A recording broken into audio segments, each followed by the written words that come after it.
provide, because we've had problems about contractors on the streets and the one in charge of the street lights, today vandalization, tomorrow that. So we try to see how we can once and for all tackle these issues.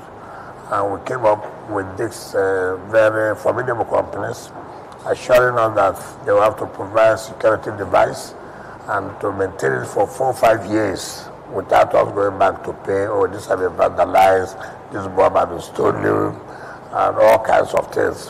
So we think that will help us a lot to take over the entire streets in the city, and then we can now allow other people to go into the rural areas to provide some solar power for them. So many things to be done, and we are doing a lot of rehabilitation of schools, so many. So the work is endless, but we believe by the grace of God that will all continue. But for information, I've not rested, I've not taken any break since after the commission is 2 weeks, 16 good days. Of course, I don't know how many people would have survived that, but I will still find out time to take my time to go and rest. It's very, very important. Yes, that's where we are. Dr. Okay, Honorable Minister, that's quite a mouthful. I know you have been inundated with acclamations, if you like, in the last how many years that you've been in office. People have spoken about your the infrastructural revolution that you've been able to bring in the FCT. However, your critics are not relenting. What they are saying is that you're concentrating on the brick and mortar of governance, infrastructure, and as a form of showmanship. They are saying that you've neglected some more enduring aspect of governance. They talked about inclusive urban planning, stakeholders engagement and consultation, and that that's what you're prefacing in this government. Are you not bothered? Bothered of what? I mean, from the question you asked, that provider of infrastructure is showcasing, is just playing to the gallery. Urban planning. How do you provide infrastructure without urban planning? It's unfortunate that we are not engaging with stakeholders. How would he know when we engage stakeholders? You are aware that when we came on board, it has never happened that we have to visit all the 6 area councils, where we start with the youth, start with traditional rulers, start with the women. And that was the first time that the stakeholder will say, look, this is our major priority. You also remember how the youth secretariat was created by Mr. President, how the women's secretariat was created. It was never in existence in Abuja. It was as a result of interaction with the stakeholders, which are carried to Mr. President, and Mr. President, Mr. William, approved the creation of this secretariat. So when people talk about non-engagement of stakeholders, who are the stakeholders? I hope you don't say a stakeholder is somebody who's been shouting on national television that I'm not inviting him or her. That is not correct. That is not correct. So the engagement of stakeholders, I'm happy when anybody likes, when they say infrastructure, who are those you are using the roads now? What drives the economy of any country? What makes investors to come to say, look, we are willing to invest? Will an investor come and provide infrastructure? Will an investor come and provide road? When these things are not in place, it will not encourage anybody to come.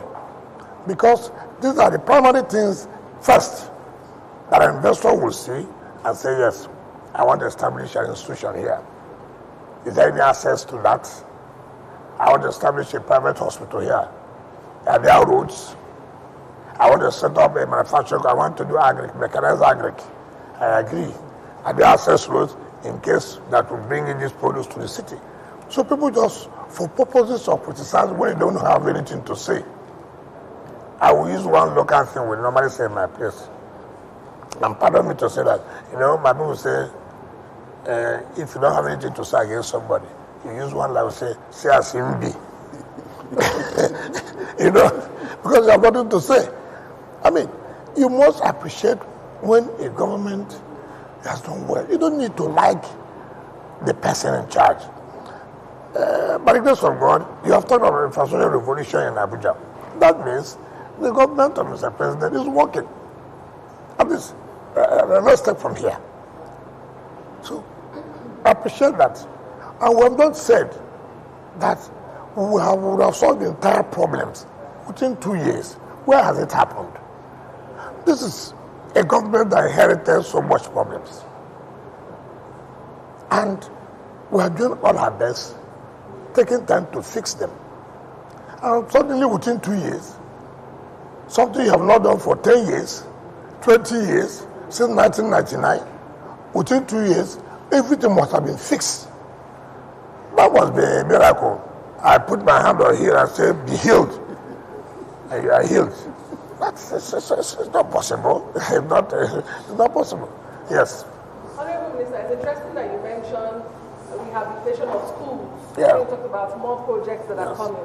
Because like my colleague mentioned earlier, the criticism has been that you've been focusing or leaning on physical infrastructure, which you're doing laudable well. People have been praising you for that, including connecting rural roads that have long been forgotten. However, when you mention school, I'm curious, perhaps you tell us more about some of the social development plans that you have beyond schools. Are there any?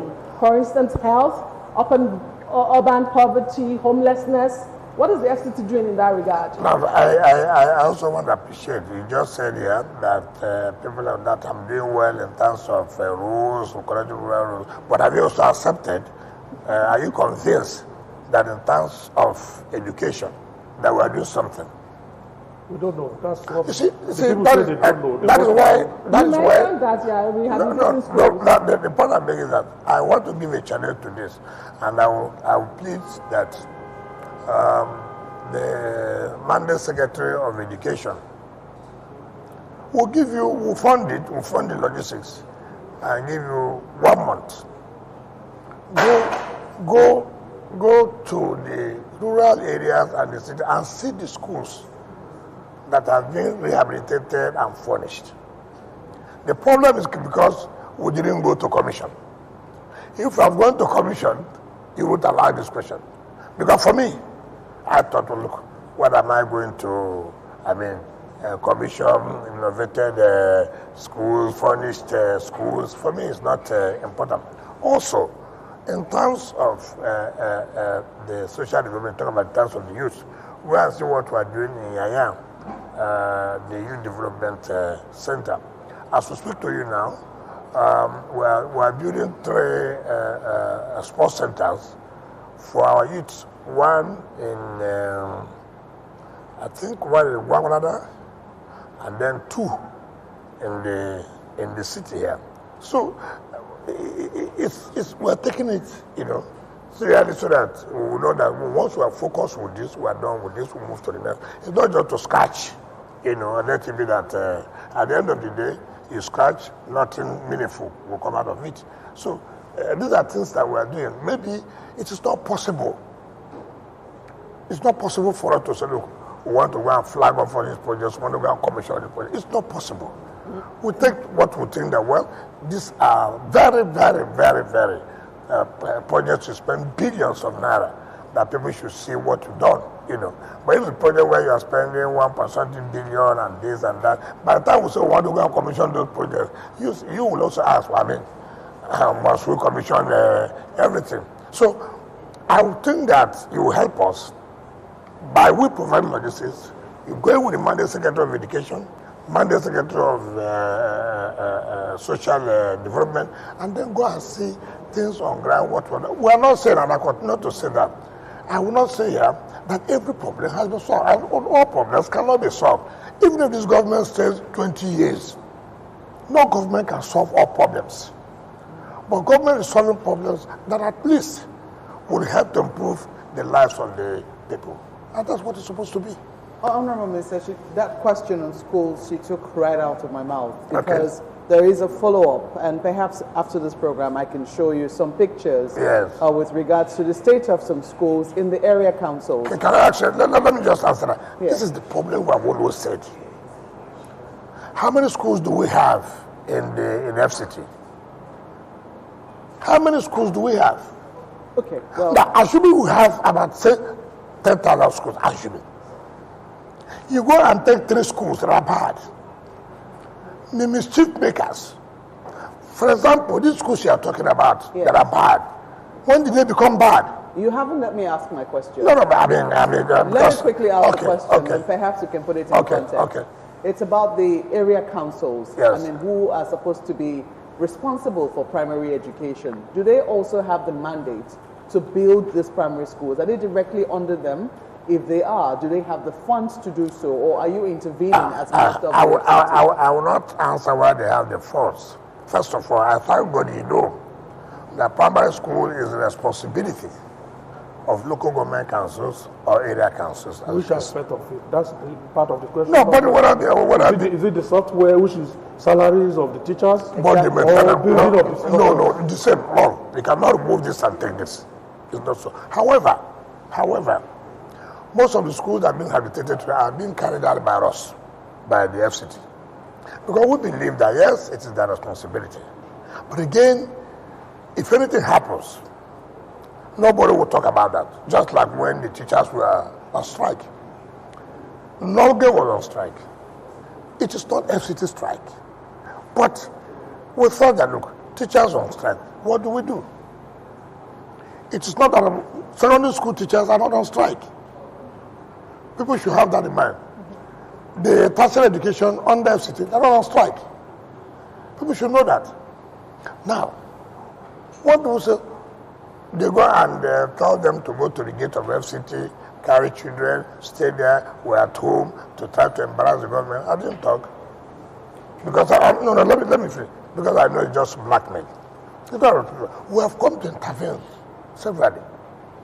And what's the intervention? The funds they are having, they have said is not enough. Remember, the increment in the minimum wage affected them. Now, if a local government or an area council, take for example, is getting, maybe in a month, 300-something million naira for the allocation. And then he gets IGR, their own share of the 10% monthly they get. Assuming they get like 2.something billion, that 2% billion is shared among the 6 area council, but not on equal basis, based on your own contribution. So, assuming whatever gets additional 150 million naira, or 200 million, as the case may be, that adds to the 300, 500 million. What's the salary structure? What's the salary of the staff of Gwagwarada for teachers and local government staff? It's more than 500 million. Now, if you expend that, what other money do you have to carry out other services? That's why there's a problem in our federal system, where you go to the headquarters, to the capital, and negotiate for minimum wage for states and local government councils. What is the capacity of this area council or local government to be able to pay? And look at people and say, employ. It is sometimes madness when you say in FCT alone, we have over 55,000 workers. How do you justify it? 55,000 workers doing what? However, you can't take a step. That was all industrial crisis. But nobody talks about the funding. Where would this money come from? FCT area councils are not like other local governments where you have one for the oil producing states and that. What you only do all of this? Taxes. Remember, what comes to the FCT is 1% of the allocation of federal government. So if the federal government, for example, gets in a month 800 billion from the share of the inflation account, what they will pay to FCT is how much? 1% of 800 billion is how much? 8 billion. So understanding, just a moment, just understanding the challenge that the area councils are facing, particularly in that area of education, because I can see that you're making some intervention efforts. Would you say that you would declare a state of emergency in the infrastructure around education, given just how decrepit and how long a backlog it's been? Declare a state of emergency to achieve what? At least, will I say, decent infrastructure in the area of you need to declare. primary education. You see, that's why I quarrel. Somebody who says is a senator representing FCT. All when tested is you want to be invited. What job have you done? Ordinarily, as a senator representing the FCT and members of the House of Reps who are the FCT should make a special claim from the federal government. This is the capital of the country. Let me finish. There must be a special intervention for the federal capital. But there's nothing like that. You're in a good place to make that request. No. That's why, as a senator, as members of the House of Reps, in the National Assembly, you start from there. Let people understand that, yes,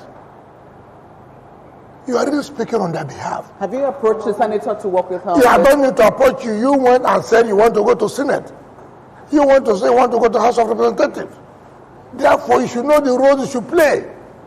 It is not only coming to national television. He's not inviting me for commission of project. He's not inviting me for us to have a drink. That is not the job we're talking about. Honorable Minister, let's talk about your image when it comes to the education sector in the FCT. You had mentioned that mischief makers are portraying the fact that you're not putting so much attention on the education sector in the FCT, and you're building bridges for showmanship.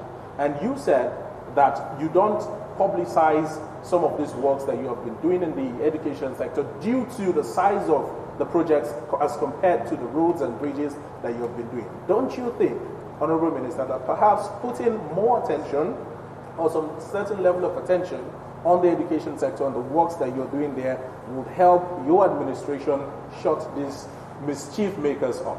That maybe you have misunderstood me. I didn't say the level of work we're doing is not enough. I'm saying probably because we have not gone to commissioning. It's not only commissioning that you can publicize to. Do you have plans of commissioning anything, perhaps collectively, anytime soon? I think I did say here that I will provide for the logistics. You are media people, and the Monday secretary will take you around for 1 month. And then you now see what you have done in education, and then you will speak to the people. I hope I said that here. All right. Yeah. I hope I said that. So I don't know what you want.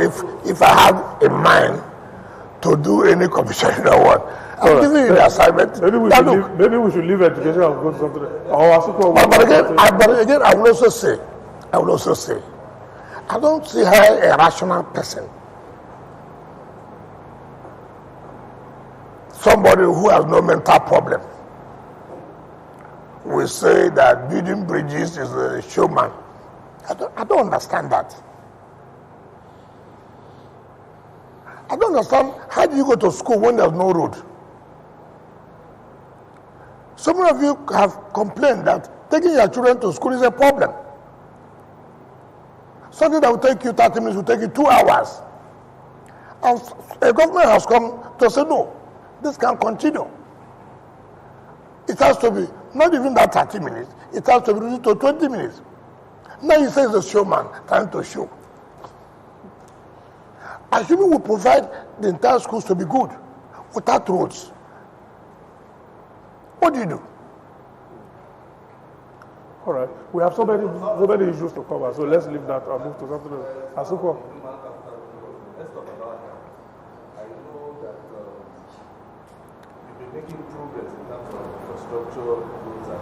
But what of healthcare in the FCT? Well, Because I know that if you also concentrate on the hospitals and all, the residents will also be happy. Don't you think so? in terms of what? What do you think we're not doing? What do you think we're not doing in the health? Because That you think we should do? No, like I know there are some councils that don't have general hospitals. Must every council have a general hospital? Or specialist hospital, for instance, rather than them coming to town. Is it the problem in Nigeria? Maybe you should just No, I'm coming. in the health sector. Take for example, and that is the politics we play in this country that's so bad. In as much as I want to provide access to education, we don't want to talk about quality of education. Everybody wants a university to be his community.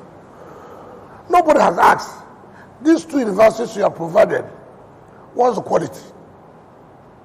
All you are interested, let there be universities everywhere, but no quality. I would prefer that I have 3 universities, for example, and then you can talk about the quality of that university or schools. Now, we do the same thing you've not talked about in terms of general hospital. I don't know why anybody should think that within 2 years in office, you have provided general hospitals in all the area councils. That is not possible. At least Except you're talking about the warehouses, what you would regard as hospitals, without the proper equipment that's supposed to be there. Today, we are trying to reconstruct the Otako that was abandoned General Hospital. We're renovating the Wabalada General Hospital. And then again, the one in Aguaripa. Go and see the doctor's quarters. They're a mess. Go and see the work that we're doing there. Like I said, this is just 2 years in office. It is not possible for you to turn around all the sectors. It is not possible. But that does not mean any sector should be neglected. And we are not neglecting. It's just not talk about the transport system. It is a chaotic. But we're trying to see what we can do to put it in order, which we have started. But you know, I appreciate the problem that we have. Like I said before, things were so bad. And so a government has come. Let everything be solved now. And I appreciate the fact that because you are saying we are doing well, and therefore, you believe that we should have done well in everything. No. We should take that government does not work that way. A government must be focused on targeting that. From this period to this period, this is what we are going to do in this area. From this period to the other period, this is what we are going to do in this area. That's how government is supposed to do. Not just a government comes. I just hope the Honorable Minister understands what we are trying to do here, which is to reflect what the people say. The more you give to the people, the more they ask for. I agree with you. I agree, but that's why I'm also answering now. That's why I'm also saying let the people also hear what we are doing, and this is the way government is supposed to be run, not the way. Do you think, sir, that it could be as a result of, because it would appear, and in fairness to you, you are not shy of interviews. Yep. This conversation you have every month is regular and it's steady. Yes. However, people will say that your mandate secretaries should be out there taking questions, taking concerns, and explaining to the people as well what exactly is going on under their mandate. So they are not satisfied of what I'm briefing them until when the mandate secretaries brief them. No, sometimes people will just want to hear from them on different No. You have your own time to go to them and ask them questions. You will not advise us how, in terms of public appearance, in terms of interviews. Take for example, you read newspaper, you hear what the Mandate Secretary of Health says. So does your office, supervise this mandate secretary? Oh, what I mean, this is very unfair. If you ask me whether my office supervises the mandate secretary, that would be very much unfair. How will I sit and approve fund? You know me very well. I sit and approve fund for you to utilize, and then you're asking me if I supervise. Do I look like somebody who will sit in the office? I mean, that would be unfair. That would be very unfair question to say if I supervise my commissioners. Let me just check. No, that would be quite unfair. Before I move on from education very quickly, what is so wrong if you stamp your face with perhaps one commissioning of a school project? We have seen you with so many roads, so many physical projects. What is so wrong if you do commission one school project? So, the anger of the people is that I have not gone to commission. Okay, let me promise them now. Can I promise them? From your submission. Can I promise them? Okay. And promise you too. If that's what you want. It's not me. No. What I mean you. No. What I mean you are speaking on behalf of them because of their worries. Because of their worries. I have not said, okay, to satisfy them, to satisfy you who asked the question, we'll take on 10 schools. As I live here, I'll tell the mandate secretary and tell the protocol to set up a program.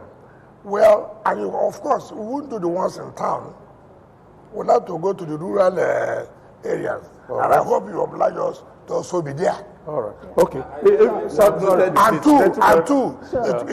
won't do it live. I hope you like that. Because you know where I'm going to. Because you know who benefits from the live coverage. I have no idea.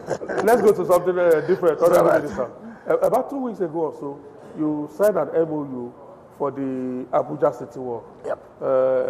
We understand that the Abuja City Walk is patterned after the Dubai City Walk. But for those of us who don't know what the Dubai City Walk is all about, I say us, Abuja residents, would you like to give an insight into what this Abuja City Walk brings to the table? Yes, let me tell you, it's most unfortunate what we find. The other one said leadership is key in anything you are doing. We're privileged. We're privileged to have traveled, and most of you too would have traveled. And then when you go to some of these cities, you see that. You say, wow, what is this? What is difficult that we cannot replicate our cities to be like this? To give it, that yes, this is what investment is all about, and this is what grows economy. And then we come back home, having been to Soso City, or very fine city. I've been to the other city, very fine city. What makes it fine? It's a city that you can find everything that will improve the lives of the people, that make things easier for the people, and then will improve the economy, will create jobs. So what's wrong that it's not applicable in your own place?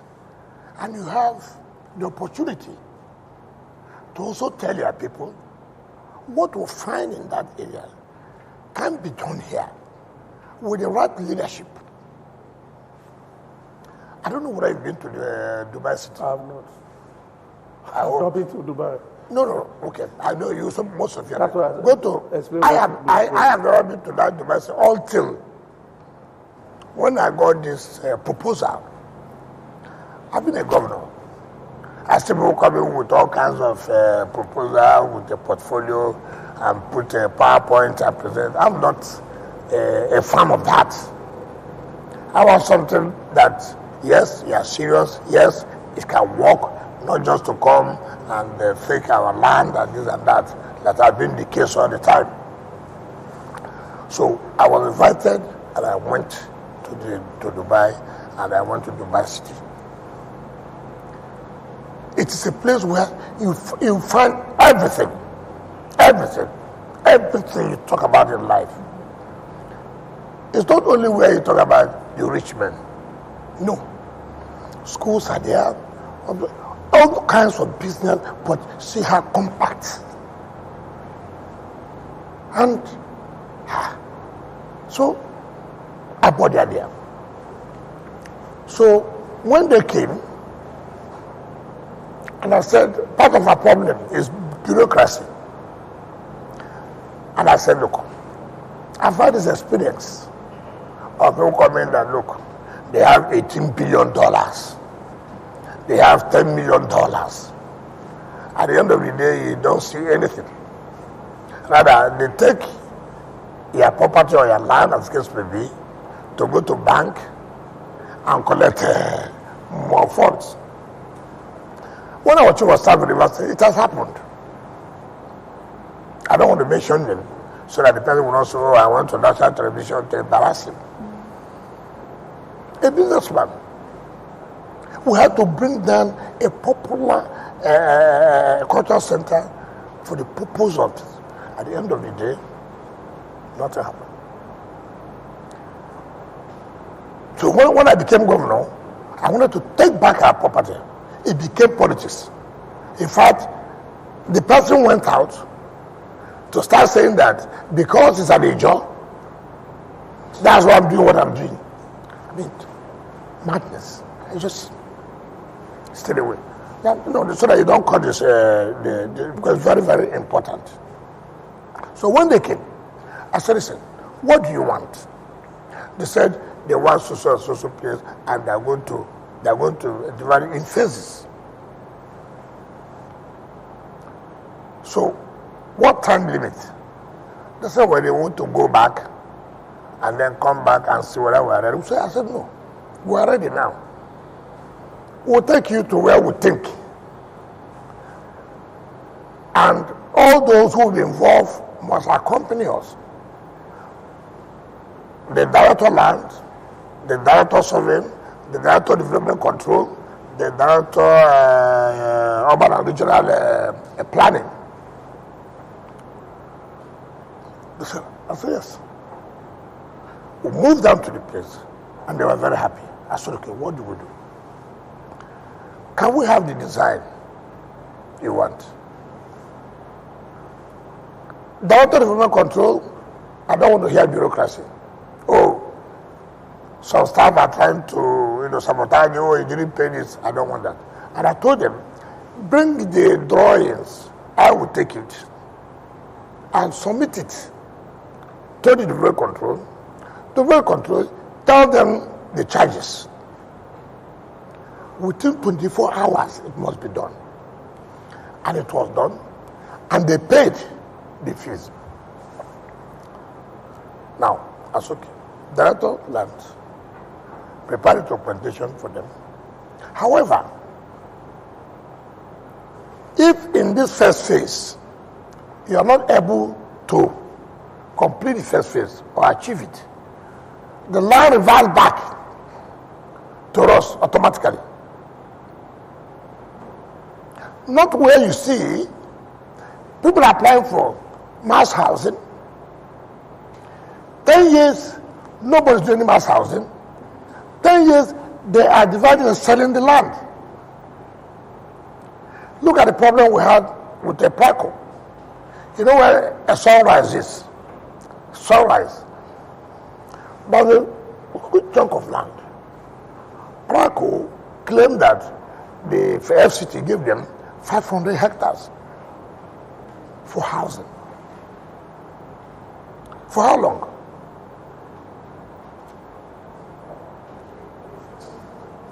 Instead of them to develop the houses, Praco started dividing the land, selling.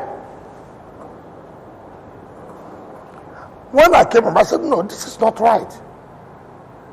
If it's to sell land, government could as well sell the land and make money and develop the city. What happened? All over the television, social media, I'm fighting the Igbos. I'm doing this, I'm doing this. That is the country where you are in. Now, on this investment, which the people have signed,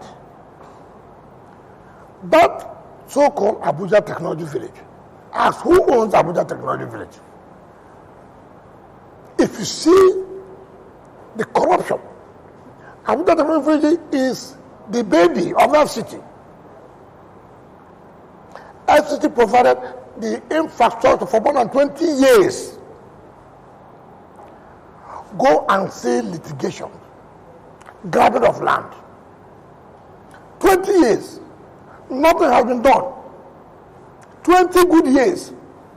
You go there, they have rented there, you see where tankers, NNPC tankers are parked, they collect money. You see somebody one side, they corrupt. Oh my God. So you see, so many people are not claiming of having CFOs. I said, I can't understand this. I said, okay, I'm going to solve this problem. That's what they call Abuja Technology Village. So when this woman came, politics started. What is the politics? The boy who is there, who said is the acting MD, I said, who made the acting MD? There's nothing like that. We have given 200 hectares, we have signed a memorandum of understanding that they have to do the first phase of this, the Abuja City work. And if it is not done, we are saying that Mr. President is going to do his 3rd year anniversary next year. And they have promised that they are going to complete this first phase. And if, calm down, don't rush.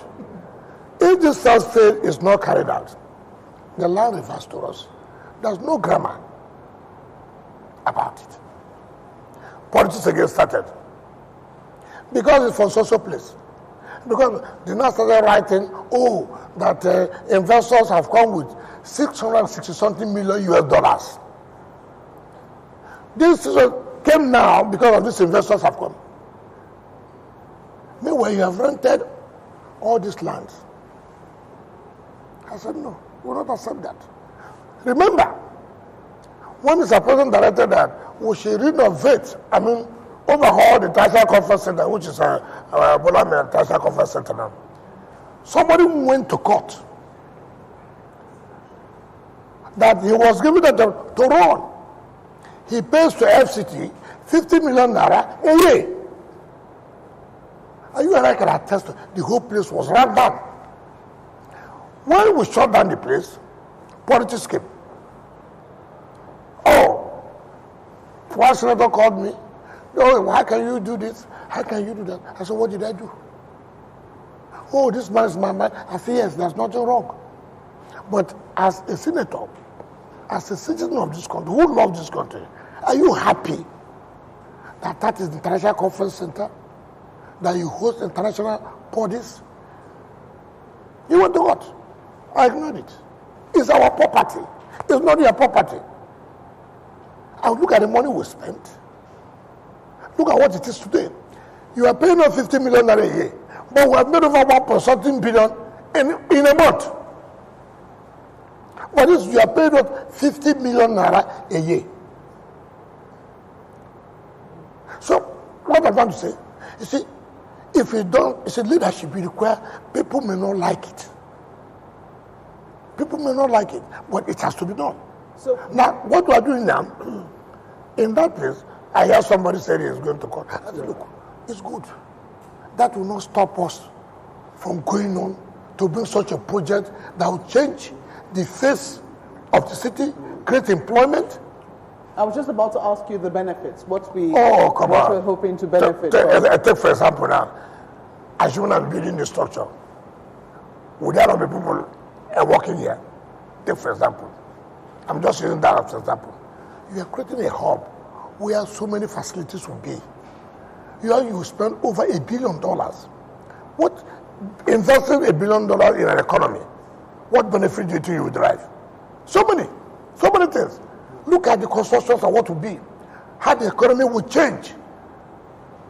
And somebody is telling me that because of your selfish interest of renting for over 20 years, makeshift, the government will not move on, the city will not move on. And we have been crying. Not just happening in Abuja. And people, the president has traveled so much of winning investors that the environment is conducive. We can guarantee you this, guarantee you that. And you are sitting down to sabotage that effort because of your selfish interest. We will not allow that. Minister, the amenities that you had mentioned that will be in the Abuja City Walk and the other side attractions, kind of seems similar to things you would find in places like the Centenary City or even the Renewed Hope City that is springing up in, within the FCT. Where is the Centenary City? Well, I'm driving somewhere, Honorable Minister. You had mentioned that the first phase of the project will be commissioned by next year, ahead of Mr. President's 3rd year anniversary in office. How is this possible? That within this short time... Why not? You see, hold on. Sometimes let's ask questions. This is what you have told me. And I said, if you don't do this, the land goes back. So it's not my business. Okay. My business is our understanding that unlike where you give out land, like I've told you here, somebody took 500 hectares of their land for housing. Where is the housing? You give me a CFO. Nothing to say, if this is not done, the land goes back to a government. And this is how people have used government to make money without carrying out the whole essence of the agreement. But if you see today, we have changed that pattern. I've changed that pattern now, that if you come now to say what you call swap, we'll provide infrastructure in these areas, then we use the land. We agree. Let there be a proper documentation. From what time to what time. Before, there's nothing like that. And nobody will want. And if you have now come to say, look, this pattern must change, people begin to query it. It was not done there before. The mere fact that it was not there before does not mean it will not be here today. Okay. We must have to do things that will make people think that, yes, we are carrying out the right thing. And people will have confidence in you. Okay. Honorable Minister, I still want to follow up on the issue of you said 45,000 hectares allocated to a health institution. Some thousands of hectares allocated to a health institution that you had to... It's not health. You get to say the verse of Abuja. No, the earlier one, when you were talking about some hectares of land allocated that you had Technology Village. Abuja Technology Village. Exactly. So I want to ask for an update on the 11,000 hectares of land allocated to Abuja that University of Abuja that went bust recently. That's one. Two, don't you think that the level of cynicism and criticisms of your achievements, many of them lauded in Abuja, is as a result of the fact that, yes, I reckon there must be an Abuja master plan, of the fact that it is not visible. For instance, you have in Singapore, people can keep track of development. In Singapore now, people know what next government is going to do. Don't you think that you should make it visible to the public, in which case they can keep track of it? They know, for instance, what's the next thing that Nyesom is going to do? You know what I like us? We are not being realistic. You are seeing what I'm talking about here now. We are being theoretical. Why are we having problems? That even when government has said, this is the master plan, somebody comes to destroy the master plan, and you come up to us and say, this cannot be. Instead of you to agree that what I'm doing is the right thing, you come with ethnicity and religion. And that is the truth of the matter. That is the truth of the matter. That's the bane of our problem here. I thank God you are here asking this question. But tell yourself the simple truth. Assuming that the man who destroyed that master plan is from your area. No, let us tell ourselves the simple truth. And I've come on board to say, no, this is wrong. We have to go back to what it's supposed to be. Being a journalist, he will come and meet you, see what a Wike is doing, because he hates the Igbos, he hates the Yorubas, he hates the Hausas, for example. As somebody whom I think should say, listen, tell me the truth. Did you know the story master plan? Yeah, but isn't this because there is no transparency? Nobody knows that is the point. What the master plan is about. No. What is transparency? The master plan is a document. The master plan is a document. Take for example, if we say here is a green area, I must be green. somebody in government comes in, or a director in the ministry, or in the FCT, one way or the other, plays this game, and then, unknown to you, let me tell you, this 500 hectares of land I was saying, that was given to Praco, was signed by a director of land when the minister had just left. And what did they do? They connived, they went to court without, and served FCT without the legal department knowing. And even if you know, they take somebody in the legal department to go and concede to the case. You are handicapped. Honorable Minister, can you just clear up this issue between the Abuja Technology Village and the Abuja City Walk? No, there's nothing to clear. The Abuja Technology Village there's nothing to clear about the Abuja Technology Village. There's nothing to clear. I'm the minister of the FCT. Right? Abuja Technology Village is a creation of the FCT. Okay. So nobody is going to court to What are you going stop the Abuja City Walk? What are you going to court for? Is it the Abuja Technology is who is Abuja Technology Village? It's a baby of the FCT. I don't understand. A group of investors have taken you to court. They say they've invested so much. They have it gazetted. They do have the CEO of the land. And Honorable Minister, you talk about investors. Can I tell my sister? I have told you here about what has happened in that Abuja team. I have told you here that for the past 20 years, that government has provided infrastructure for people to come and invest. Did you understand me? And I told you that nothing has happened. What they were doing was to cut some part, give some people, rent out this and that. Is that the investment that you're talking about? Is that what government will provide such level of infrastructure? And let me tell you, nobody will say gazetted by who? By who? Can you help us? Can you help us and give us the gazette? So all of that have been revoked, and the land reverted back to them. We have given land to the investors, and investors are going to invest and build on that land. Investors. Yes, those who want to invest. That's the clarification. That's what I said. So it does not matter anybody. I told you here, there are so many CFOs there. I told you this. But is it the fault of the investors? If Whom do you call an investor? Excuse me. Whom do you call investor? Who do you call investor? People who will bring their money into the country. Where is the money for 20 years? Where is the money? What about the Abuja University, University of Abuja? So okay, hold on. So let us not take that now. Yes. So when you say investors, when you say anybody comes here, I'm an investor. You're an investor for 20 years. Not one block has been put on ground. And you use government land to begin to rent and collect money. So that makes you an investor. That is not correct. Now you talk about Abuja University. People should say the truth. Look, I came what I met. The former minister had invoked that land. The former minister.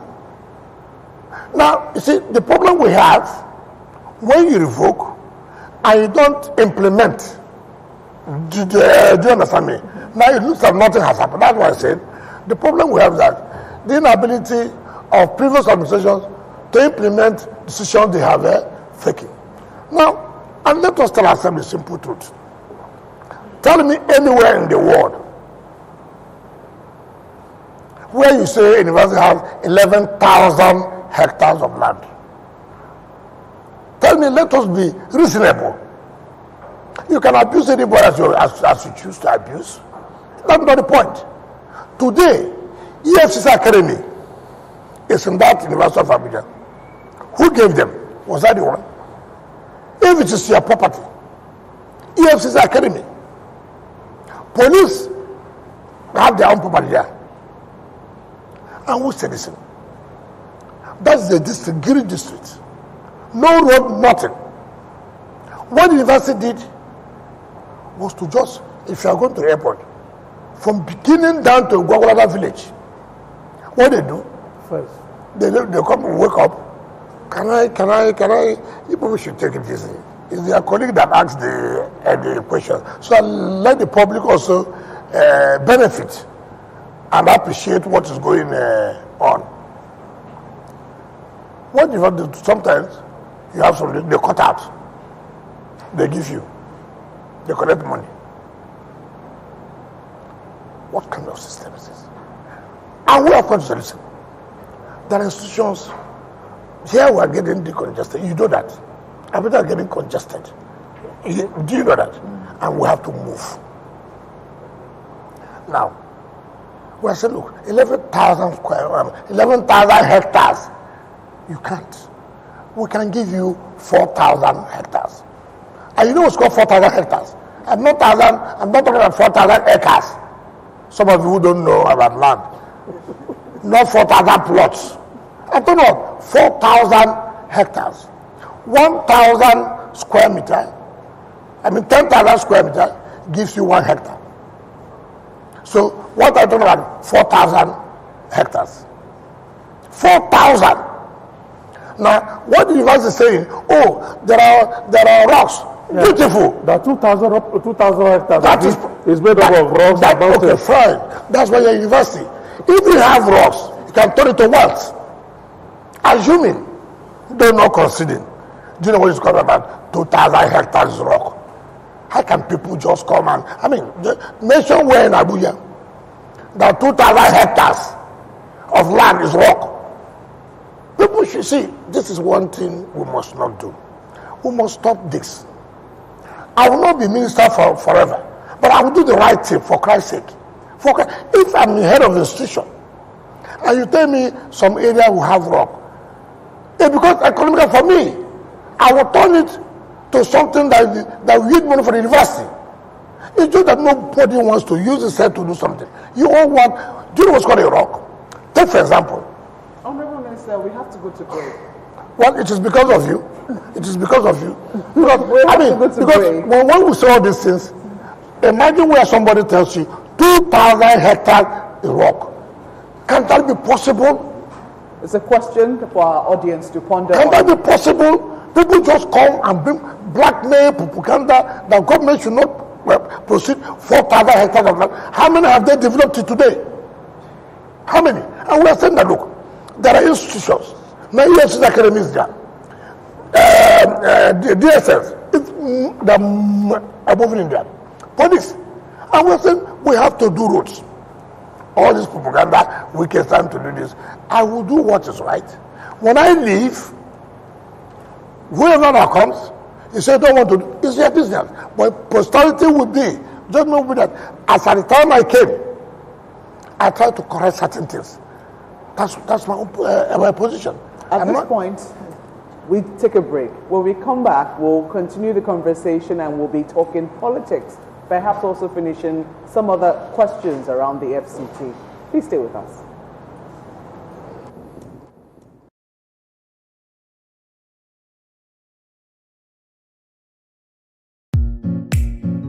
In a world where news never sleeps, we're taking a giant leap into the future. We at TVC Communications are proud to introduce a new era in news broadcasting. But first, let me introduce my special friend, Olamide AI. Hi, Olamide Human. Is it time to come out yet? Yes, indeed it is. And you can bring your friends along. Meet our new AI anchors, speaking your language and sharing your stories. From English, good day. These are the news headlines. To Pidgin, better country people, on a good evening. Yoruba, Ekaro, Ekudede Asikoyi, Shedadalabayi, Igbo, Ndewo, Auto Innovation, Ahambu Obada Samson Ejiro, and Hausa. Mutane na sanar da zuwa, sunana Rakia Abdulkarim kuma kana kallon TVC News. We are bringing the news closer to you. Faster, smarter, and always reliable. And together, we are shaping the future of news for every Nigerian, everywhere. Innovation, connection, and trust. The future of news is here. TVC News, first with breaking news. And now first in Nigeria with AI news anchors.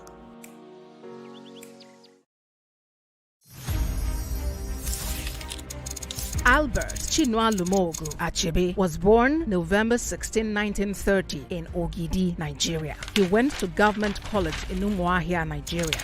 In 1948, Achebe won a scholarship to the University of Ibadan to study medicine, but after a year, he changed his major to writing. After graduation in 1953, he became a script writer for the Nigerian Broadcasting Service, NBS, eventually becoming the head programmer for the discussion series. In 1956, he visited London for the first time to take a training course with the BBC. On returning, he moved to Enugu and edited and produced stories for the NBS. Achebe was unhappy with books about Africa written by British authors such as Joseph Conrad and John Buchan because he felt the descriptions of African people were inaccurate and insulting. In his spare time, he worked on Things Fall Apart.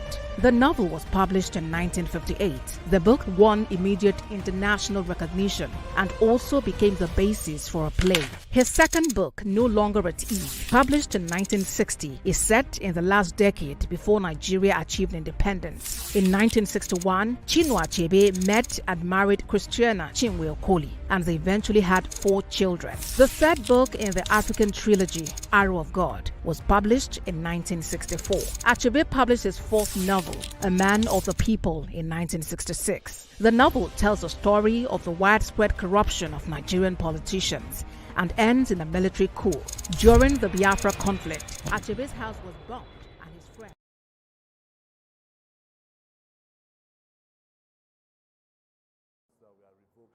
The land titles that were revoked, what? Land titles that were revoked. And I know on account of ground rent.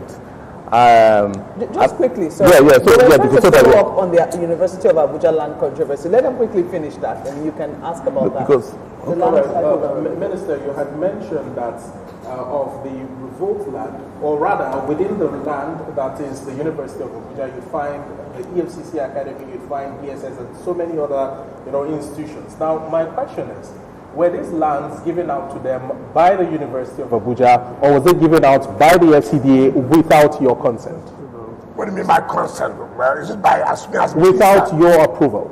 No, what as I came on board, whether now or before? No. You see, what I thought you should have asked without the approval of FCT. But if you are saying by me, you're asking because now as the minister. That's the problem. EFCC Academy had been there before I came. Who gave them the land? It's the university. That's what I'm asking University. Why would it? Because the former minister had already invoked this land. Adesua. Yes, I was just going to ask you, Honorable Minister, have you decided what to do or what will become of the 7,000 you have revoked from the 11,000? I wanted the audience to find out as well. No, that is the district. So many things will come in place there. Like I told you, DSS has applied and they have a place. Police has applied. But it will no longer going to be just applying. It is going to be, you are planning to use it for what? How long are you going to develop it? If you won't develop from certain to certain time, the line will pass automatically. It's not going to be like, give DSS 200 hectares, yes. It remains there for donkey years. No development. No, and then when they say you've not developed, DSS will come away where heads of security can be ready to fence up.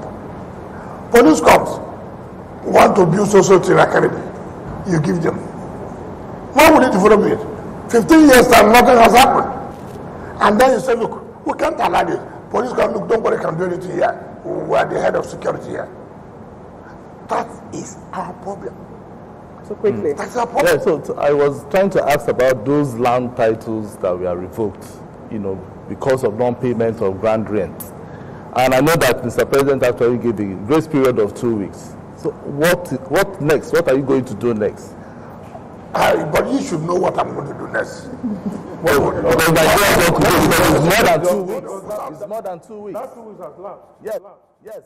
Without being told. And I laugh. It's unfortunate. And I thank God. Mr. President said 2 weeks, 1 month. We're more than 3 months. That is Nigeria for you. So what has happened? I'm coming. We have just finished a program of commissioning and commissioning. When I go home and sleep very well, very soon, I'm going to seal up all those property. I'm going to seal it up. You see, you can't deny us of the taxes we use for development. You are talking about here now, health sector. You are talking about here, education. You are talking about what have you done in other social sectors. You have to, what are we going to do with it? With what? With what? You want this. Pay us the taxes that are supposed to be paid. He said no.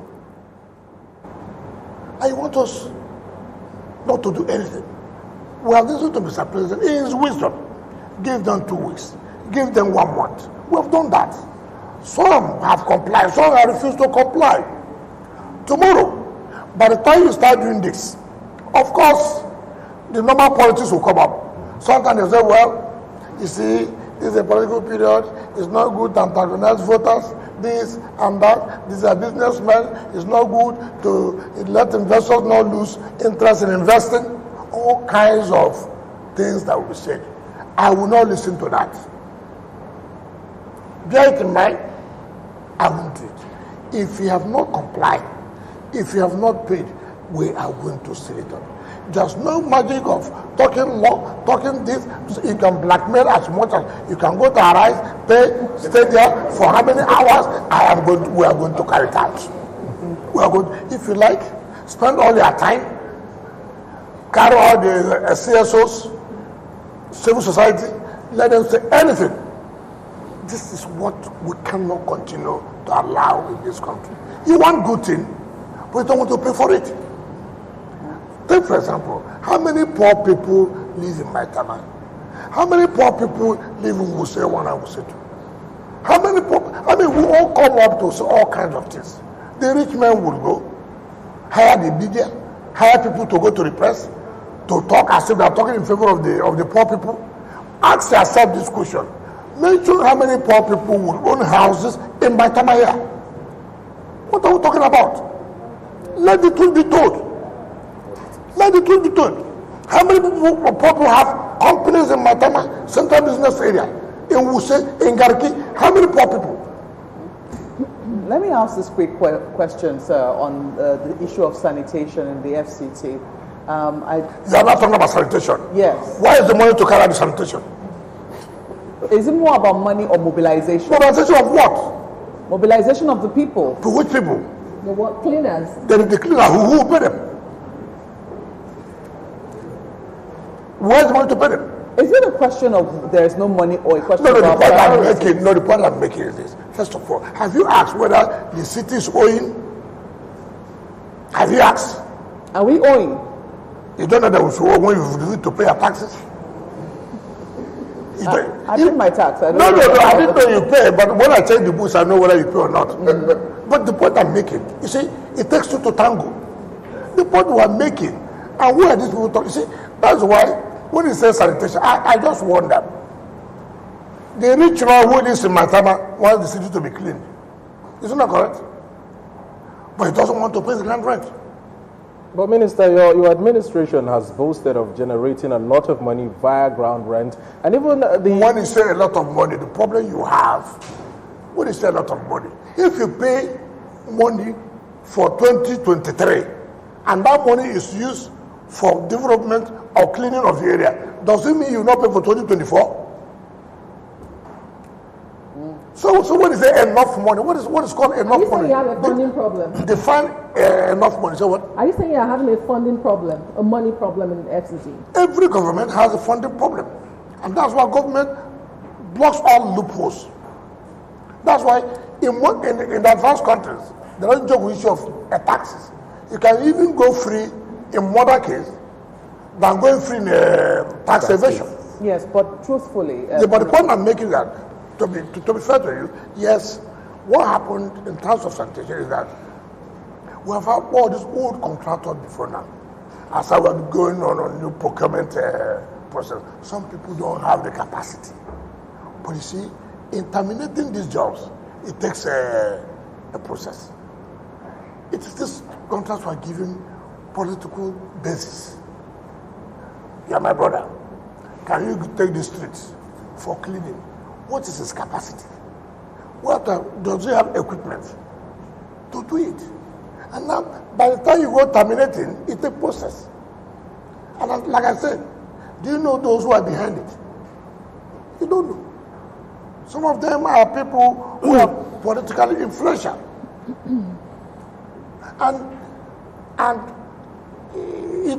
Sometimes you should be praying for people like us every day. What to see, what to pass through. Well, we'll take decision to do the right thing. You see all kinds of comments from everywhere. But you should take the pains to ask questions.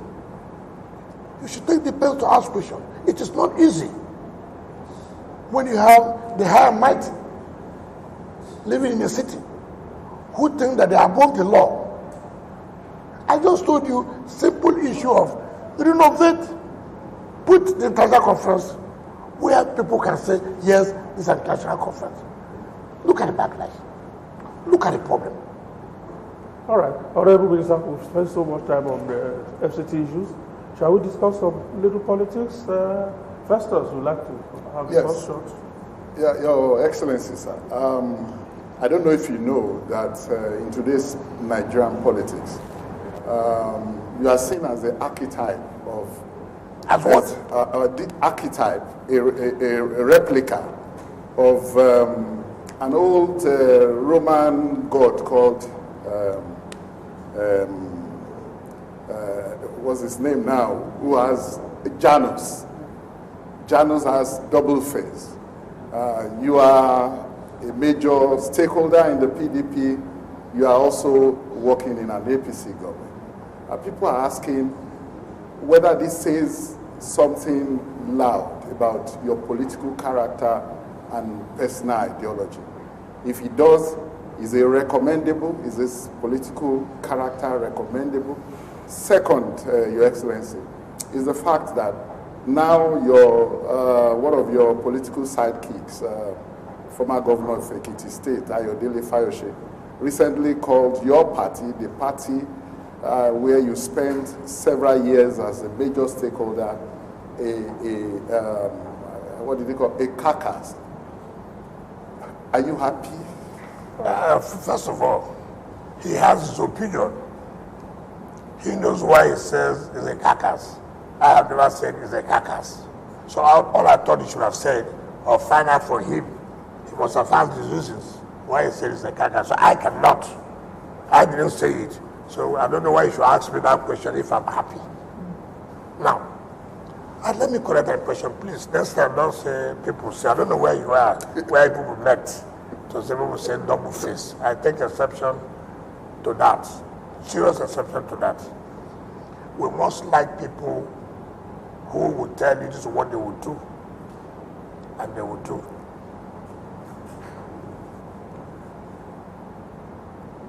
I made it clear. I was not going to support Atiku Abubakar. I did not attend their meetings. After attending their meetings, I go and do a different thing. I said for equity, fairness, and justice, it is the turn of the South to produce the presidency of Nigeria in 2023. I never hid it. So the issue of double face does not arise. The crew said they saw me in their campaign. I spoke in their favor, and then I went and did a different thing. That would have meant double face. So from day one, I said no. Two. And I said, I'm not going to support them. Who am I going to support in the South? And there are two parties, two alternative parties. You had the APC, I had the, what's it called now? I don't know. Okay, but I hardly remember some of these parties that I had. So it says Labour Party. And I looked at it. Who, first of all, my own judgment, in my own opinion, will stand to win that election? Two, who has the capacity to take away Nigeria from where we were? That is my own judgment.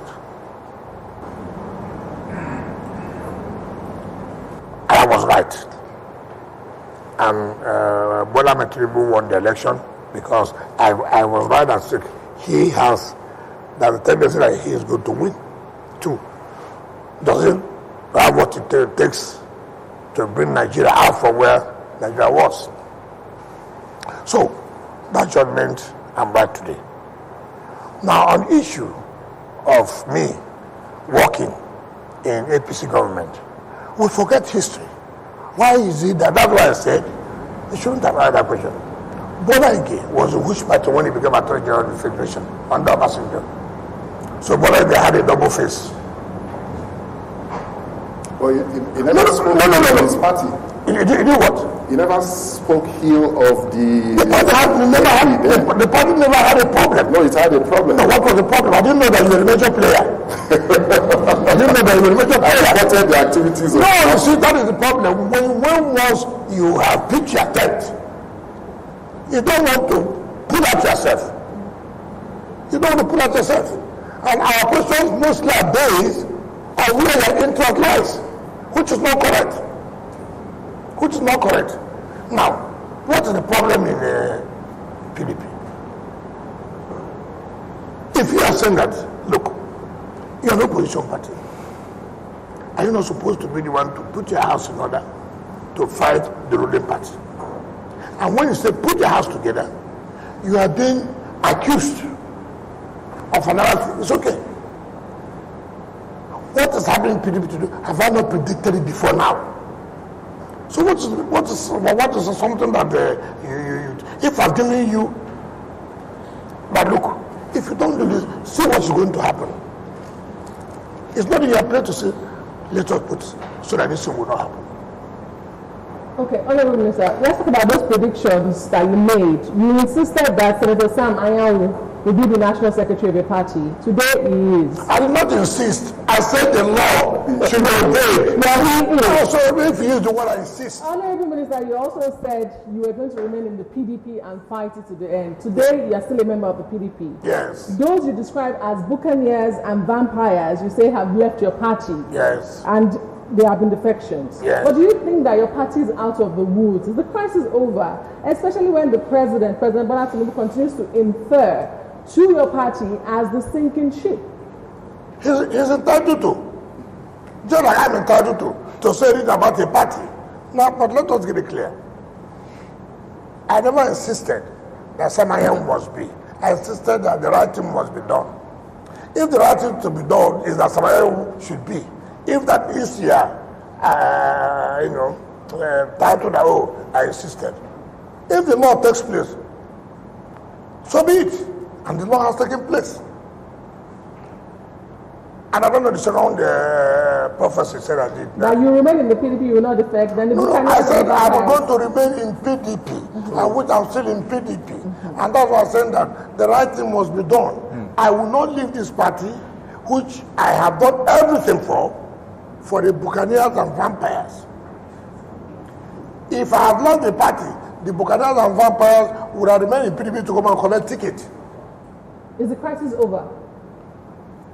Well, it is over for now. There are still some things remaining. I've told them they must do. One is that was held must be upheld. There's no doubt. When we were doing a South Regional Congress, the National Chairman claimed that the PDP governors were not in support of National Congress. Where are the PDP governors now? Where are they? So, Honorable, our Congress was held in Calabar, and there's nothing anybody can tell us. If they want another round of crisis, so be it. That Congress must be. The Chief Darabi emerged as the National Vice Chairman of the Congress. The court allowed it for the Congress to hold. Congress was held. The so-called acting national chairman of the party When I wrote a letter to INEC, Congress was held on Saturday. Say, for example, on the 5th. And you wrote a letter on the 8th, for example, that Congress has been postponed. Something was held on the 5th. And the 8th, it was postponed. So there are two ways about it. The National Vice Chairman of PDP, South, is Chief Dan Obi. If they don't agree, that's another round of crisis. 2, the Southeast Congress, which they produce, Ali Odeva cannot stand. Ali Odeva, the court affirmed, he's no longer a member of the party. You cannot. You cannot. You see, these are the things I tell people that what I don't like is impunity. Is impunity. And for somebody like me, we will not condone it. I will not allow it. We won't fight it except that they correct it. They said they're going for their convention. Their convention? Are you not part of it? Yeah, the convention. But when you have not corrected it. The convention is in November. It's in November. Well, let us wait. Let the matter, first of all, there's still time for them to resolve it. Before we talk about the convention. Resolve the matter. Resolve the matter. If the matter is not resolved, there will be crisis. Okay, sir. Honorable Commissioner, Honorable Minister, how do you see the opposition coalition? What like that? the coalition? What is that? The coalition. Coalition of yes, the coalition. Coalition of who and who? Should I mention the name of the party, the ADC? Listen. If you say ADC, how is it a coalition? What makes them coalition? What is a coalition? So what's the question? So a lot of people. So how do you see? Will they be able to survive even next year? All their political nature have been known for decamping, going from one party to the other. So every political period you do coalition. Every political period you do a coalition. Every political period you do coalition. Which you see, if you say some people who have joined ADC, it's okay. It's not the first time they have joined new parties. Take for example, it is in their bloodstream that this is what they are going to do. That you can't change it. I think it was in PDP in 1999. You forgot? No. You forgot? No. Under Obasanjo had problem with him. Is that correct? Mm-hmm. Later he joined who? Yes. Yes. Which AC was controlled by who? Was controlled by who? Not by the president now. First, say speak out. We're asking questions. No, you can't. You know. Now, what happened to him after he came back to PDP? Is that correct? Mm-hmm. Is that not correct? Mm-hmm. Then what happened? He moved again to APC. Is that correct? From APC again, he came back to PDP. Is that not correct? Is that not correct? Yeah. Just to get presidential ticket every time. Then, from PDP now, he has gone to where again? ADC. Kai. So, you see, let me tell you. You tell me. I don't know. Even his son, I was sitting down. I said, Dad, I did for whatever it's worth. It's just, how can you tell me as your son, you have made this history of jumping from one party to your almost 80-something years? How? How? But sir, they said they want to rescue Nigeria. Hold on. Rescue what? Who has sank? You are VP for 8 years. You are VP for 8 years. You are the chairman of National Economic Council. What happened? Honorable Minister, your ground seems to be with the former Vice President. No. I'm taking one by one. Are you undermining? No. Are you undermining? Allow me. Yes. I want the viewers to you ask, and you are talking about coalition. I said you call coalition because when I move from one party to the other, that means coalition. But you have only taken one person. I'm just explaining. I will take another person. Are you undermining the group of people who have left? Don't forget that members of the APC have also left. Some people have left the APC and are also a part of this ADC party. That's what we are saying. All over our political history, people leave one party to the other party. That does not mean coalition. When they're from multiple parties? That's what was it. Listen, PDP. Some people left other parties and joined PDP. Some people left PDP and joined the APC. Some people are not even APC because of one interest or the other. Ask me, what are you doing coalition for? What's the rescue? If it's not a coalition, what would you call it? And you are the one who gave them. I said people joined a party. People join one party they call ADC. Let me tell you why they have to do that. It is difficult now for them to have it in PDP. All this has to do with presidential ambition. Can I get my ticket? The way PDP is now, it's not likely that Atiku will get ticket. Therefore, it's not comfortable. Then he goes to tell you, let's come. Let's do a coalition against PDP. It's not correct.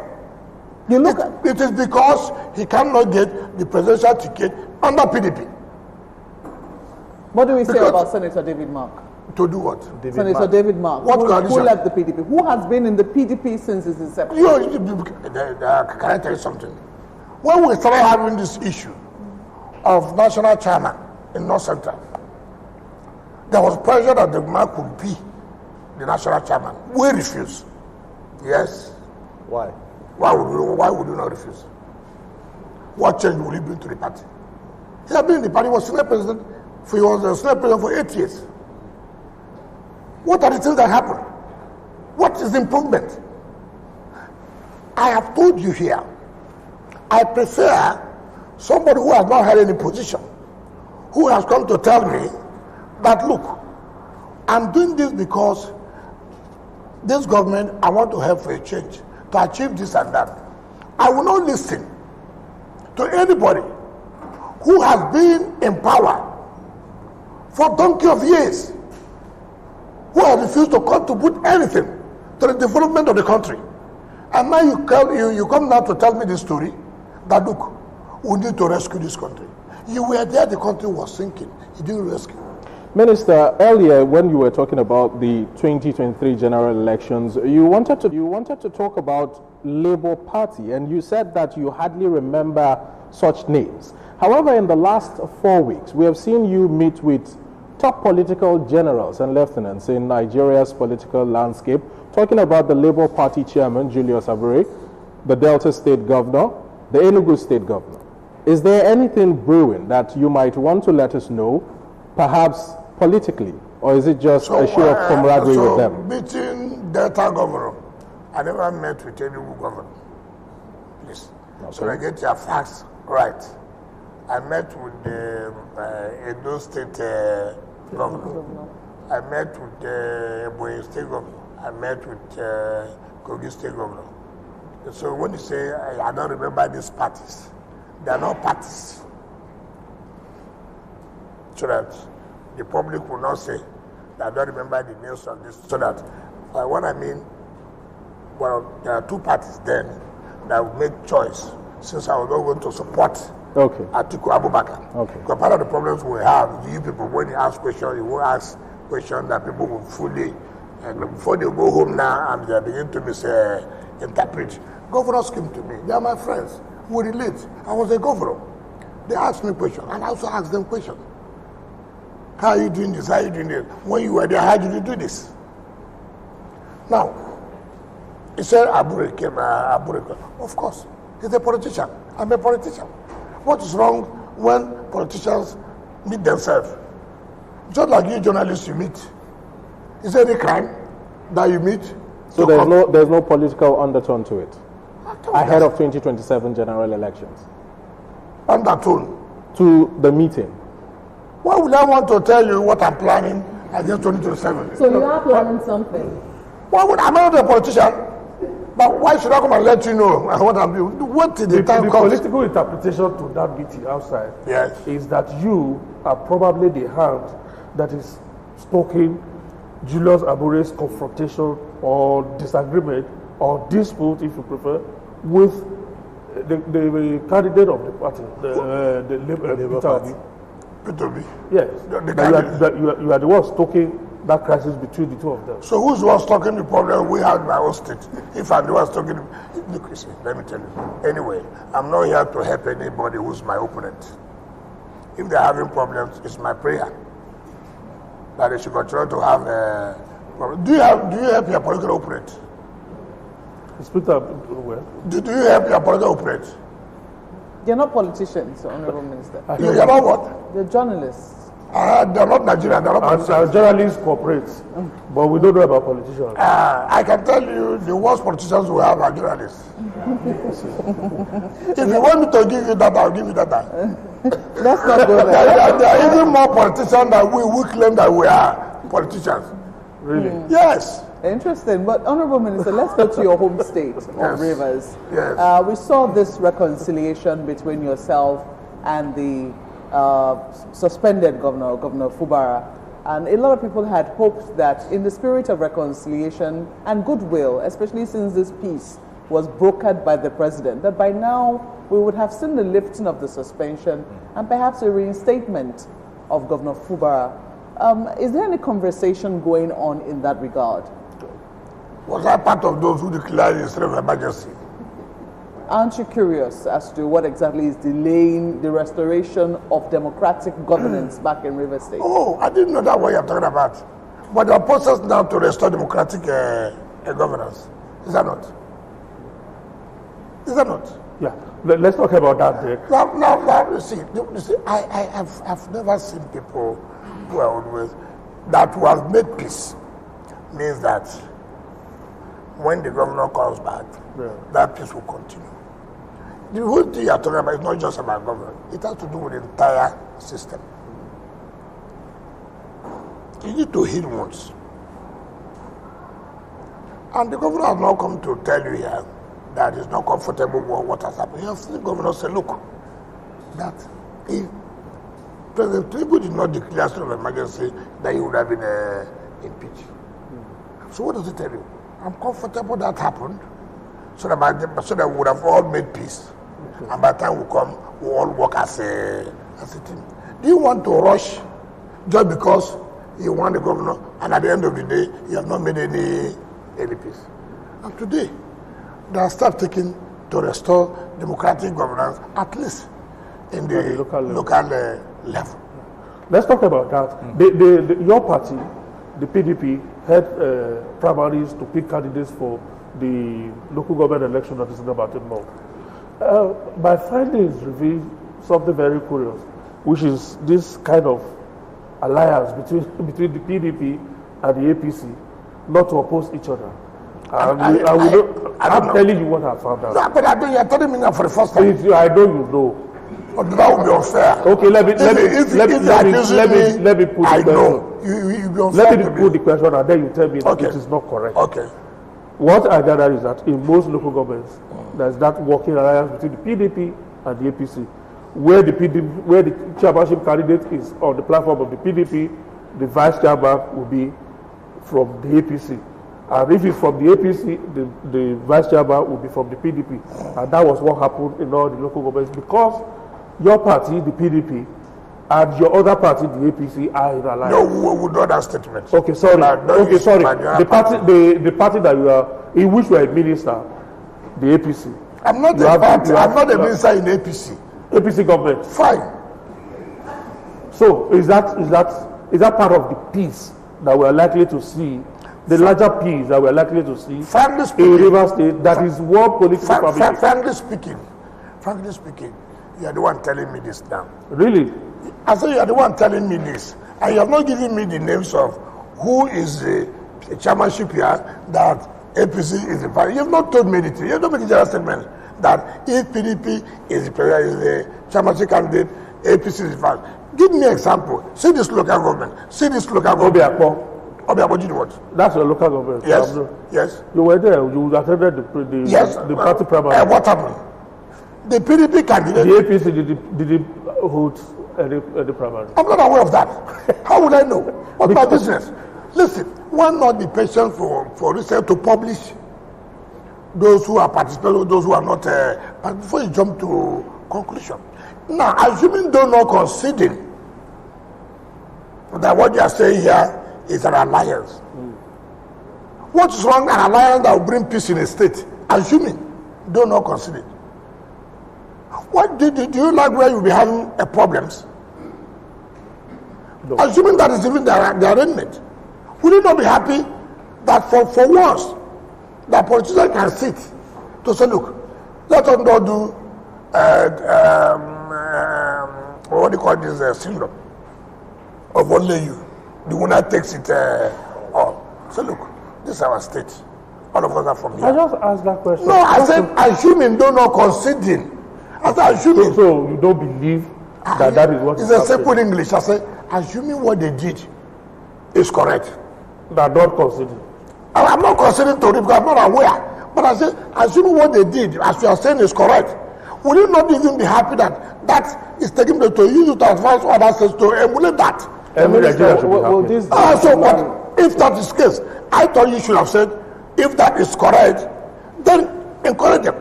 But for now, I am not aware. Minister, if this were to be correct, like you had pointed out, this gentleman agreement between the PDP and the APC, from your standpoint, would it be beneficial or detrimental to the people of Rivers State? If the people say this is what they want, how will it say whether to be beneficial or detrimental? They have, if that's what they have chosen, of course. Is it the people or the politicians now? The politicians are not people. Well, no, they stand on different bases. You make fundamental errors. You remember that when you say people, they are leaders of the people, right? In your family, for example, probably your family listens to you. Is that not correct? Is that not correct? That's correct. You hold family meetings. They say they look up to you. Is that not correct? That's correct. So, if you take a decision, it means to be beneficial for your people. You think, most of you think that politicians don't come from anywhere. I don't have a home. I'm coming. I don't have a village. I'm not from a community. I came from air. Do you know, as I go home, people come to ask me, what is our position? What do we do as regards to this? And I prefer this is my own thinking. Okay, that's you, but can you really speak for all politicians who get into office and alienate themselves from the people? But my question really is still on local government elections. There are those who say, should the election go ahead as announced by RISEC, it will be a recipe for litigation for so many reasons. Wow. One, they say it is holding under a state of emergency, which is an anomaly. Yes. They also say the notice of election does not meet the statutory 90 days. It is 21 days. Are you not concerned? Plus, they also say, following my colleague, there's a pattern that has also emerged that your loyalists are emerging as the candidates of the chairmanship. It does look like your structure is back in place. What do you say to people like that? I don't know who has defined who my loyalists are. But let me know the way for the fundamental question you ask. Ignorance of the law is not an excuse. You know the problem I have in this country? People are used to television advocates. With all due respect, where you advocate law, it's not on television, it's in the courtroom. When the state of emergency was declared, they said it was illegal. How many of them have pursued the case till today? Your party has. Where is it? Have they pursued it? Have they pursued the case? At the Supreme Court? Have they pursued the case? Filing a matter for people to say we have filed a matter does not mean that you want to pursue the matter. With all due respect to you, it's to play to the gallery. With all due respect. But let me come to the morning. I have been quoting Supreme Court judgment. Who went to court over that Supreme Court judgment? It was we. When we went to court, people were advocating on television. When the judge gave that judgment, that the election should not hold because it don't meet the requirement. You came out on television lambasting the judge that the judge took bribe. Yes. The road petitioner just took bribe. The matter went to Court of Appeal. Court of Appeal upturned that judgment, and the matter went to Supreme Court. The highest court of the land now made a pronouncement and said the judgment of the lower court of the Federal High Court was right. Today it has become the law, is it not? It's not. So you are now quoting. All of them are now quoting. I even had INEC was quoting it. But ask INEC, during that matter, what was their position in court? Let me move further. He said, an emergency is an aberration, but allowed by law. The law knows that we period that will be an emergency situation. The Emergency Act of 1961, I'm coming, particularly Section 3 of that law, provides that every emergency, and then the Governor General then was not President, Governor General. And you remember, the 1999 Constitution gives the President the power to modify laws of colonial period or even the military. And that was when in 2004, under President Obasanjo, he now brought the modification law of 2004 under the Emergency Act and retained those provisions that under the emergency rule, the President can suspend, modify some aspects of the law. The President can modify, suspend some aspects of the law and allow the President to make a regulation that will guide the governance of the emergency areas. And that was why the President Tinubu, based on the modification law of 2004 made by Obasanjo, now made the regulation. The first regulation, what you call emergency how to conduct local government election, was made in June, no May, but was carried in June, where the President said, look, emergency how to conduct local government election in order to bring back democratic structures in certain emergency areas. That the need to suspend or modify the application of the Electoral Act of 2022, the application of the local government, River State Local Government Independent Law, the River State Local Government Law, and the River State Local Government Election Tribunal Law, and gave 90 days within which the election should be conducted in order to bring back democratic structures. Man, it is only in the local government that there is no democratic structure, which was notified by the Supreme Court. Now, when you now say emergency, that they have no power to conduct election, how could anybody say so? You remember the Supreme Court said where there is no local government, they cannot have access to funds for foundation account. Yes. And no governor can set up caretaker committee. Is it not correct? Yes. Now, because of the emergency rule, that judgment was set aside, was kept at the bench, and to allow the local government to access funds. And that's why they appointed sole administrator in local government. You also do the Supreme Court said, look, because there's no budget for the state government, they cannot have access to foundation account. Now, assuming that the emergency rule, would local government have access funds today? Would the state have access funds today? Certainly not. So the essence of the emergency rule becomes imperative. I'm coming. I'm just conscious of time. No, this one should take more of your time than any other one. Now, the President, in his wisdom, to bring peace and restore democratic governance in local government, came again with another regulation which was signed in July, that this election must be conducted within 30 days because the president, from my understanding, does not want to extend the emergency rule. Because extending the emergency rule will not be palatable to the people. But then if you don't do local government election, and then you leave the emergency rule, how will local government now access funds? And when the governor cannot appoint caretaker committee based on Supreme Court judgment, and they cannot get money, is that not crisis in the local government? Is that not crisis? And the president said, look, we don't want this crisis again. While you are here now, conduct this election so that there will be democratic structure in the local government. So that as this emergency rule is being lifted, the governor comes, the assembly comes, right? And the assembly comes, and then they take care of the state. And then there's democratic structure in local government. And then they will have access to their funds.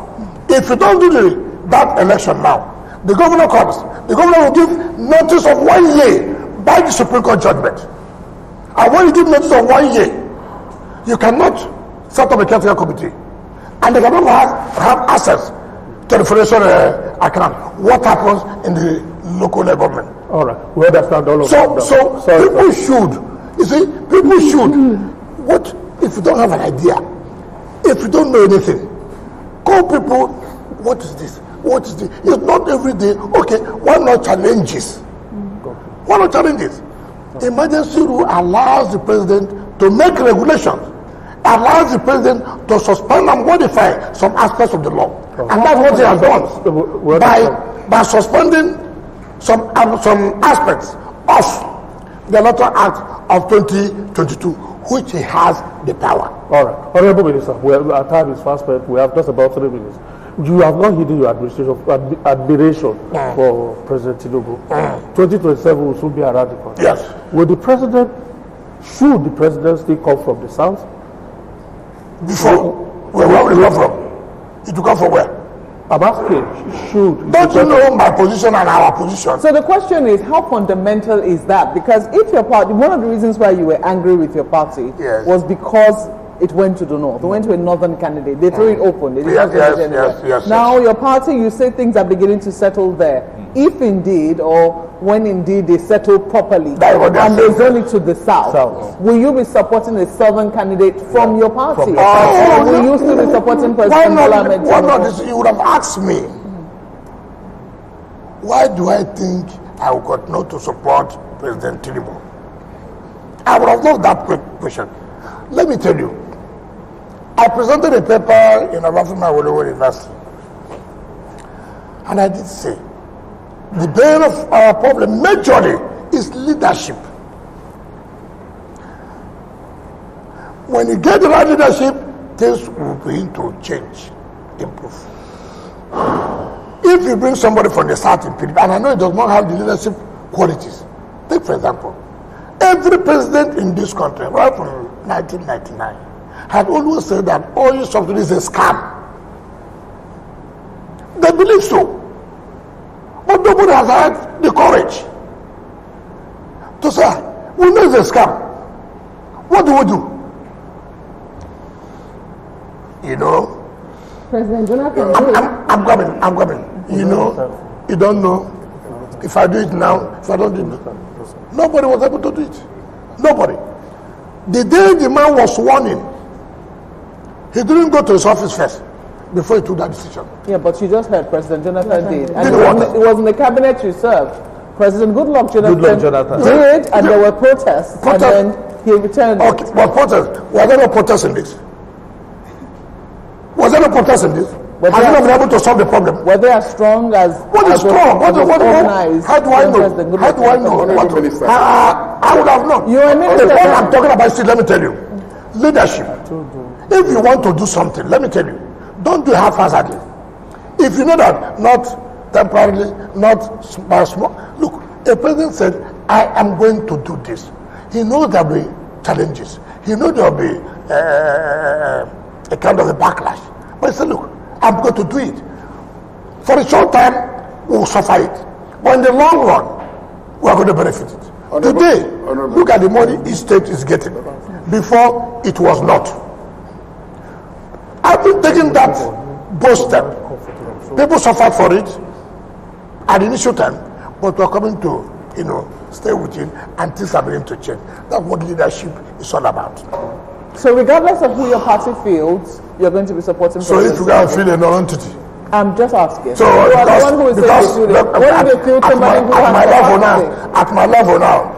my level, because I'm in PDP, you can't be somebody I know, cannot even say anything. Even if he's your friend? You don't have. Which friend? You don't seem to have confidence in your party. I didn't say so. First of all, before you talk, let me tell you, first of all, do the right thing. Bring back the national vice chairman of the South Side. That's one.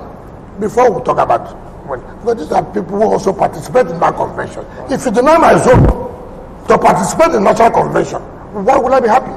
All right. Honorable Minister, we have to go. It's always tidy to end and land, softly rather than being yanked off. So in order to prevent being yanked off, we just have to end this. Yes. Thank you so much. My colleagues, Festus Adena, thank you so much. And of course, Obosua. Omoran. Thank you. Asukwa James. TVC. Thank you so much, Honorable. Honorable Yusuf, Channel Television. It's my pleasure. The questions just kept pouring in, but we just have to end this soon. Probably look forward to the next edition. Thank you so much, Honorable Minister. Thank you. We appreciate your time. That's how we drop the anchor of today's edition of Media Chat with the Honorable Minister of the Federal Capital Territory, FCT, His Excellency Nyesom Wike, Dr. Nyesom Wike. Thank you so much. I'm not a PhD with an honorary degree or so. We keep calling you doctor. I don't need the word doctor. Thank you for investing your time with us. We'll see you again. My name is Benga Aruleba.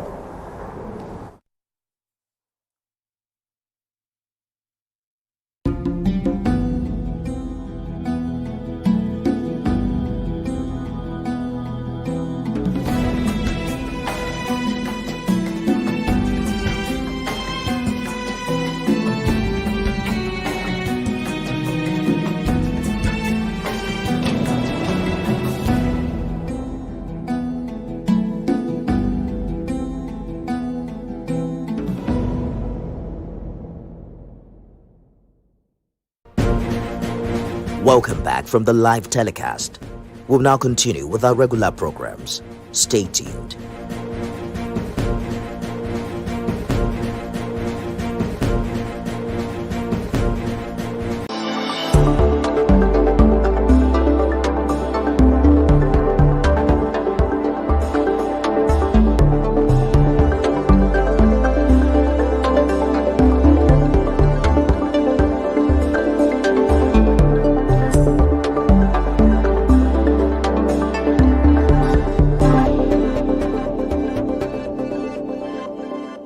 Power, politics, and accountability on fireworks. No seat is too high, no question too hard. If they hold an office, they are on the hot seat. If they have power, they answer to the people.